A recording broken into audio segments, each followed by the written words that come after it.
Selamat pagi Bapak dosen dan teman-teman semua. Perkenalkan, saya Igede Yudi Pratama. Saya adalah mahasiswa program studi S2 Pendidikan IPA Universitas Pendidikan Ganesha. Pada kesempatan kali ini, saya akan menyampaikan beberapa materi terkait filsafat pendidikan. Selamat menyaksikan. Filsafat berasal dari bahasa Yunani, yaitu philos yang artinya cinta yang sangat mendalam dan sophia artinya kebijakan atau kearifan. Istilah filsafat sering dipergunakan secara populer dalam kehidupan sehari-hari, baik secara sadar maupun tidak sadar. Dalam pengertian yang lebih luas, filsafat mencoba mengintegrasikan pengetahuan manusia yang berbeda-beda dan menjadikan suatu pandangan yang komprehensif tentang alam semesta, hidup, dan makna hidup. Adapun cabang-cabang filsafat, yang pertama yaitu metafisika, epistemologi, aksiologi, estetika, etika, dan logika. Dan adapun karakteristik filsafat, yaitu radikal, universal atau umum, konseptual, koheren dan konsisten, sistematik, komprehensif, bebas, dan bertanggung jawab. Konsep ontologi pendidikan. Kata ontologi secara etimologis berasal dari bahasa Yunani, terdiri dari dua kata yaitu ontos yang berarti ada, dan logos yang memiliki arti studi maupun ilmu. Ontologi merupakan ilmu yang menelaah tentang hakikat yang ada berupa kekuatan tertinggi dalam bentuk jasmani maupun konkret, dan rohani atau abstrak. Peran ontologi pendidikan adalah untuk memberikan pemahaman mendalam tentang hakikat dan struktur pendidikan, serta bagaimana berbagai komponen pendidikan berinteraksi untuk mempengaruhi pengalaman dan hasil belajar. Ontologi pendidikan membantu menjelaskan dasar-dasar apa yang dimaksud dengan pendidikan dan bagaimana teori serta praktik pendidikan dapat dijustifikasi dan dikembangkan. Konsep epistemologi pendidikan. Istilah epistemologi berasal dari bahasa Yunani episteme yang berarti penguatan, pengetahuan, dan logos berarti kata atau diskusi atau ilmu. Epistemologi merupakan cabang filsafat yang berhubungan dengan asal-usul, metode, hakikat, sifat, dan jenis. Kajian epistemologi membahas mengenai bagaimana proses mendapatkan ilmu pengetahuan, hal-hal apa sajakah yang harus diperhatikan agar mendapatkan pengetahuan yang benar, apa yang disebut kebenaran, dan bagaimana kriterianya. Dalam epistemologi pendidikan juga memperhatikan keberhasilan penyampaian materi, penanganan pendidik terhadap peserta didik, karena epistemologi pendidikan sangat menekankan pada bagaimana cara peserta didik memperoleh ilmu. Maka dari itu, peserta didik harus memperoleh penanganan yang tepat dan sesuai agar ilmu atau tujuan pendidikan yang ingin dicapai dapat berhasil. Menghasilkan sesuatu yang nyata dan tentunya sangat bermanfaat untuk peserta didik. Epistemologi pendidikan berperan penting dalam berbagai aspek pendidikan dan memfokuskan pada bagaimana pengetahuan diperoleh, dipahami, dan diterapkan.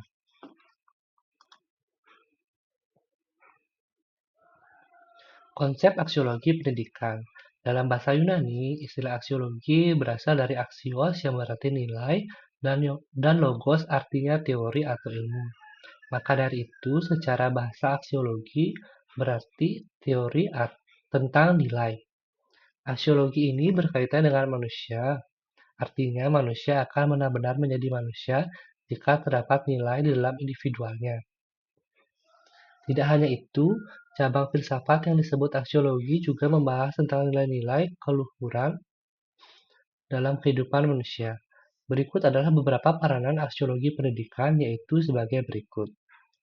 Yang pertama, menetapkan tujuan pendidikan.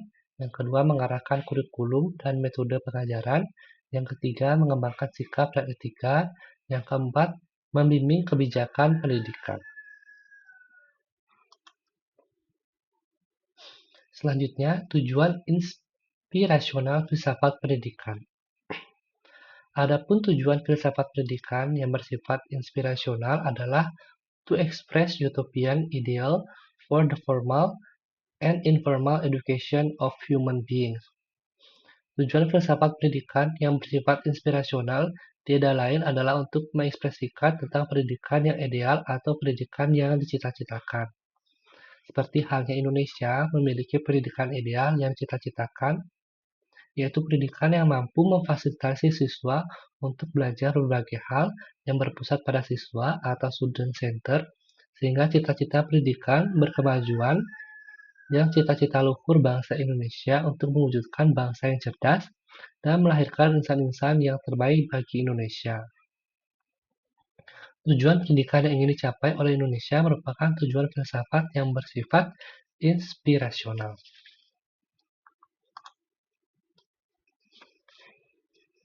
Selanjutnya, tujuan perspektif filsafat pendidikan.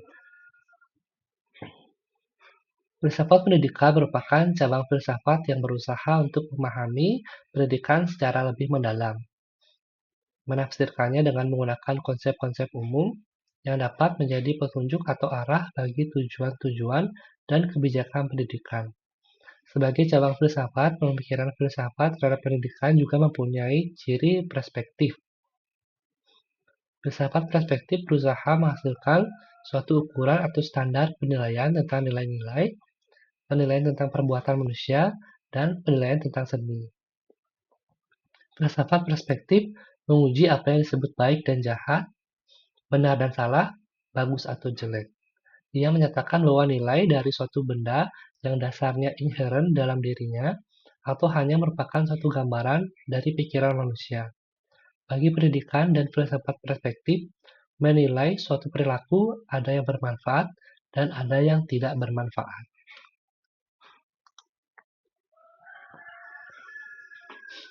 Selanjutnya, tujuan investigatif filsafat pendidikan. Tujuan investigasi merupakan tujuan filsafat pendidikan dalam memeriksa kebijakan pendidikan dan praktek pendidikan yang diadopsi. Pengertian tersebut berhubungan dengan tujuan dari pendirian lembaga pendidikan yang senantiasa berhubungan dengan individu dan masyarakat yang menyelenggarakan dan mengkonsumsi pendidikan. Oleh karena itu, pengelola pendidikan harus memahami filsafat pendidikan sebagai basis penyelenggaraan dan pelaksanaan pendidikan, termasuk di dalamnya metode dalam pendidikan.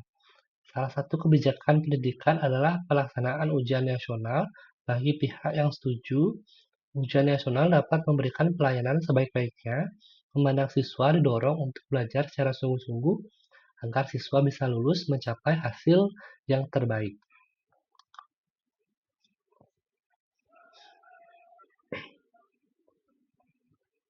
Selanjutnya, filsafat idealisme.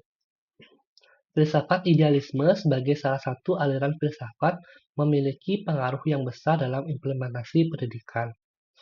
Kenyataan dan kebenaran sesuatu bagi idealisme pada hakikatnya sama kualitasnya dengan hal-hal yang bersifat spiritual atau ide-ide. Idealisme memiliki keterkaitan dengan konsep-konsep abadi atau ideas, seperti kebenaran, keindahan, dan kemuliaan.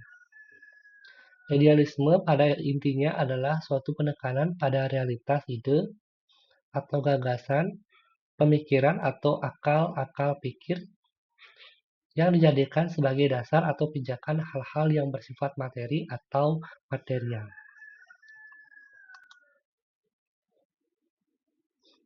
Bagi idealisme, peserta didik dipandang sebagai suatu diri mikrokosmos jagat kecil yang berada dalam proses becoming menjadi lebih mirip dengan diri absolut. Dengan kata lain, bahwa diri individual dalam hal ini peserta didik adalah suatu eksistensi dari diri absolut. Kalangan idealisme melihat anak didik sebagai seorang yang mempunyai potensi untuk tumbuh, baik secara moral maupun kognitif.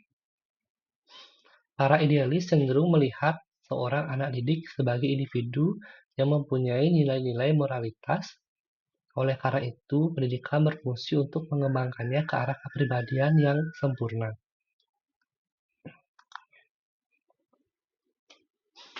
Selanjutnya,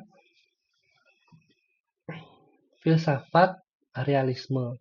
Aliran realisme menekankan pada pemahaman dunia sebagaimana adanya.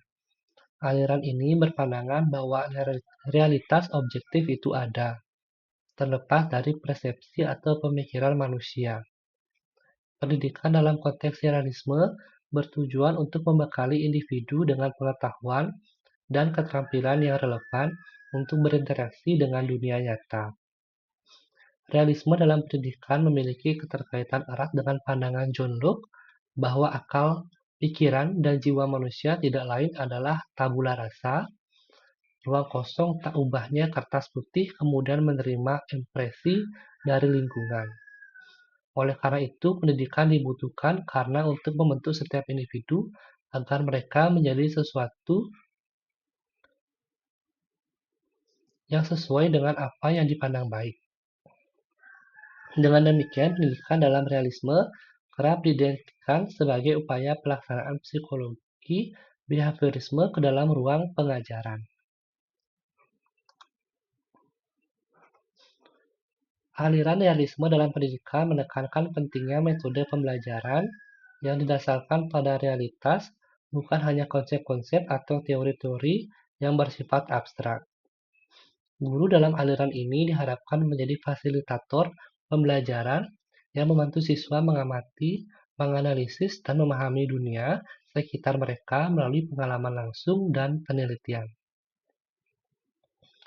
Filsafat pendidikan aliran realisme juga menekankan pentingnya pembelajaran kontekstual yang berarti memahami pengetahuan dalam konteks yang relevan dan sesuai dengan kebutuhan siswa.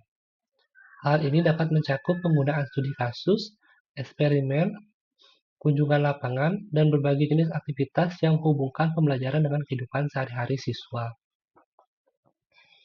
Dalam praktiknya, realisme dalam pendidikan mencoba untuk mengintegrasikan pengetahuan teoritis dengan pengalaman langsung, sehingga memberikan pemahaman yang lebih mendalam dan relevan bagi siswa. Aliran realisme juga menekankan pentingnya pengembangan keterampilan kritis, analitis, dan pemecahan masalah dalam menghadapi dunia nyata.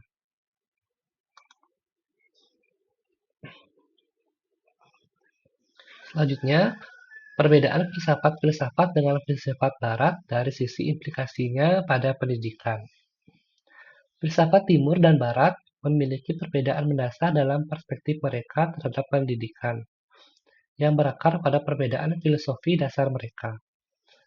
Filsafat timur yang meliputi tradisi seperti Konfusianisme, Buddhisme, dan Hinduisme cenderung menekankan keselarasan dan hubungan harmonis antara individu dengan alam semesta, serta nilai-nilai moral dan spiritual. Sementara itu, filsafat barat yang dipengaruhi oleh Yunani kuno, Kristen, dan ilmiah modern cenderung menekankan rasionalisme, individualisme, dan pencarian pengetahuan melalui metode ilmiah.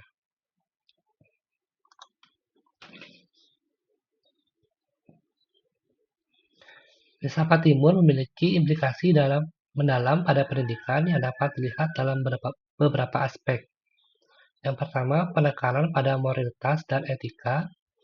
Yang kedua, keselarasan jasmani dan rohani. Yang ketiga, pentingnya hubungan manusia dengan alam. Yang keempat, peran guru sebagai pembimbing.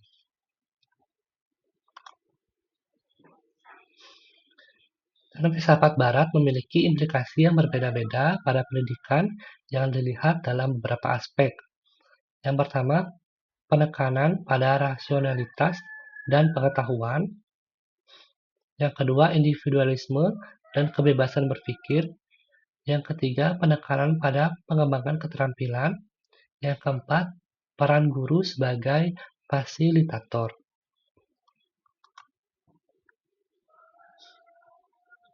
Berikut merupakan perbedaan mendasar antara filsafat timur dan barat dalam perspektif pendidikan yang dapat diringkas melalui tabel seperti berikut ini.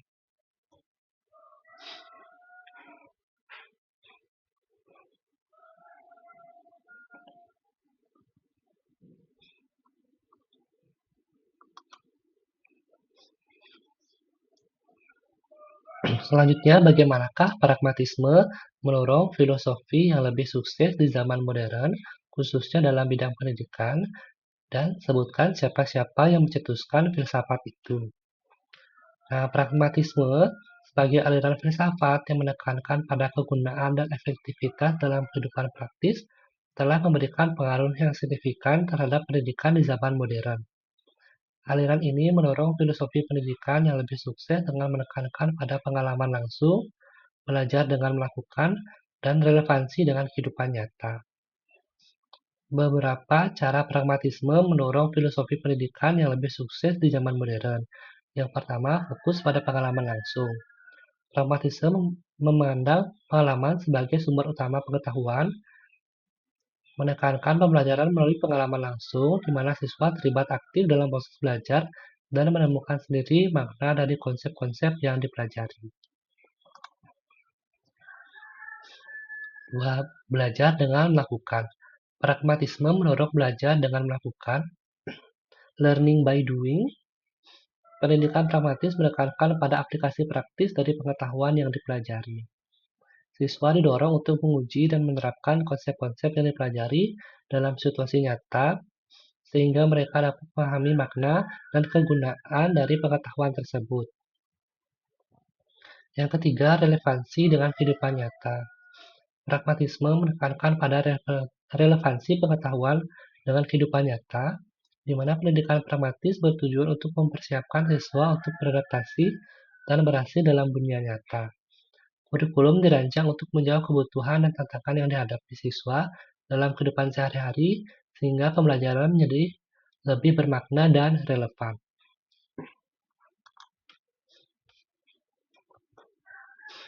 Yang keempat, pentingnya keterampilan praktis. Pragmatisme menekankan pada pentingnya keterampilan praktis dalam pendidikan. Pendidikan pragmatis tidak hanya fokus pada pengembangan pengetahuan teoritis, tetapi juga pada pengembangan keterampilan yang dibutuhkan siswa untuk sukses dalam kehidupan. Hal ini termasuk keterampilan komunikasi, pemecahan masalah, berpikir kritis, dan kerjasama. Yang kelima, demokrasi dalam pendidikan. Pragmatisme mendorong demokrasi dalam pendidikan, menekankan pada partisipasi aktif siswa dalam proses pembelajaran, dan siswa diberi kesempatan untuk mengungkapkan pendapat, mengajukan pertanyaan, dan berkontribusi dalam proses pembelajaran.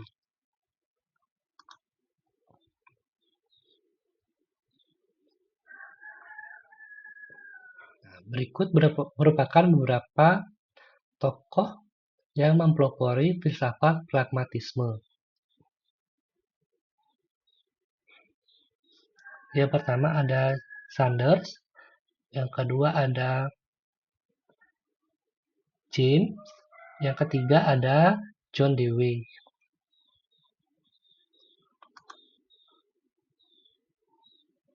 Nah, pragmatisme telah memberikan pengaruh yang signifikan terhadap filosofi pendidikan di zaman modern.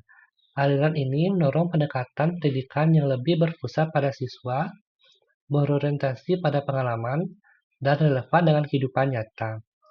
Dengan menekankan pada kegunaan dan efektivitas, pragmatisme telah membantu membentuk sistem pendidikan yang lebih demokratis, interaktif, dan bermakna bagi siswa.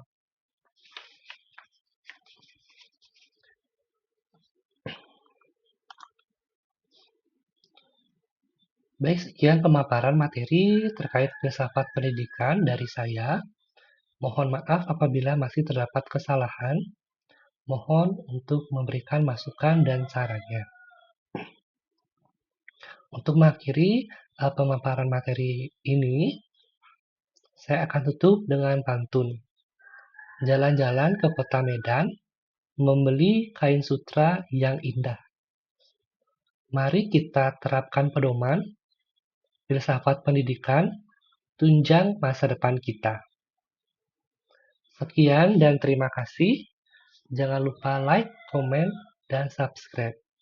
See you.